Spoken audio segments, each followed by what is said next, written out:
കഴിഞ്ഞ 10 വർഷത്തിനുള്ളിൽ സംസ്ഥാനത്ത് ഏറ്റവും കൂടുതൽ പുരോഗതി കൈവരിച്ച മേഖലയാണ് നമ്മുടെ പൊതുജനാരോഗ്യ മേഖല. സർക്കാർ ആശുപത്രികൾക്ക്, പ്രത്യേകിച്ച് സർക്കാർ മെഡിക്കൽ കോളേജുകൾക്കുണ്ടായ വികസന നേട്ടം രാജ്യത്ത് മറ്റൊരു സംസ്ഥാനത്തിനും അവകാശപ്പെടാൻ സാധിക്കാത്തതാണ്. എന്നിട്ടും നമ്മുടെ ആരോഗ്യ സംവിധാനങ്ങളെ പഴിക്കുന്നവരുടെ ലക്ഷ്യം എന്താണ്? തിരുവനന്തപുരം മെഡിക്കൽ കോളേജ് ആണല്ലോ ഇപ്പോൾ മാധ്യമങ്ങൾക്കും സതീശൻ സംഘത്തിനും വലിയ അസ്വസ്ഥത സൃഷ്ടിച്ചിരിക്കുന്നത്. നേരത്തെ കോട്ടയം മെഡിക്കൽ കോളേജ് ആയിരുന്നു ഇവരുടെ ഇര. ഒരു രോഗിയുടെ മരണവുമായി ബന്ധപ്പെട്ട് മെഡിക്കൽ കോളേജിനെതിരെ നട്ടാൽ കുരുക്കാത്ത കഥ കറക്കുന്നവർ മനസ്സിലാക്കേണ്ട ചിലതുണ്ട്. കേരളത്തിൽ ഏറ്റവും കൂടുതൽ ആൻജിയോഗ്രാമും ആൻജിയോപ്ലാസ്റ്റിയും ചെയ്യുന്ന 5 ആശുപത്രികളിൽ 4 സർക്കാർ ആശുപത്രികളാണ്. ഇന്റർവെൻഷണൽ കാർഡിയോളജി കൗൺസിലാണ് ഇക്കാര്യം വ്യക്തമാക്കുന്നത്.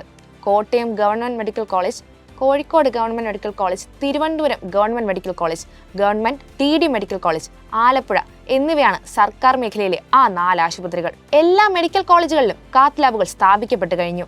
ആദ്യമായി കാത്ത് ലാബുകൾ സ്ഥാപിച്ചതും ഈ സർക്കാരിന്റെ കാലത്താണ്. മെഡിക്കൽ കോളേജുകളിലെ കാത്ത് ലാബുകളുടെ എണ്ണം ആകെ 13ആയി. എല്ലാ മെഡിക്കൽ കോളേജുകളിലും ആദ്യമായി കാത്ത് ലാബുകൾ സ്ഥാപിച്ചത് LDF സർക്കാരിന്റെ കാലത്താണ്.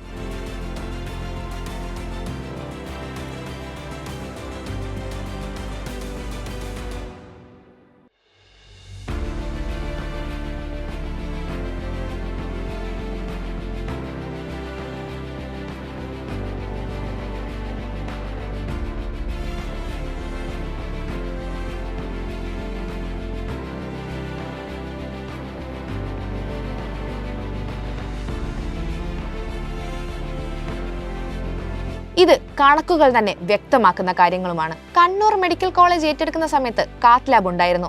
സർക്കാർ ഏറ്റെടുത്ത ശേഷം 2023 ഒരു കാത്ത് ലാബ് കൂടി അനുവദിച്ചു. അടിമാലിയിലെ കാത്ത് ലാബ് കൂടാതെ ഇടുക്കി മെഡിക്കൽ കോളേജിനും കാത്ത് ലാബ് സ്ഥാപിക്കുന്നതിന് അനുമതി നൽകിയിട്ടുണ്ട്. സംസ്ഥാനത്ത് ഏറ്റവും കൂടുതൽ കാത്ത് ലാബ് പ്രൊസീജിയറുകൾ നടക്കുന്നത് സർക്കാർ ആശുപത്രികളിലാണെന്ന് ഇന്റർവെൻഷണൽ കാർഡിയോളജി കൗൺസിൽ കണ്ടെത്തിയിട്ടുണ്ട്.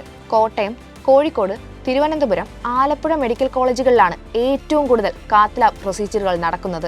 എറണാകുളം, മഞ്ചേരി, കൊല്ലം, വയനാട് മെഡിക്കൽ കോളേജുകളിൽ കാർഡിയോളജി വിഭാഗം ആരംഭിച്ചത് LDF സർക്കാരിന്റെ കാലത്താണ്.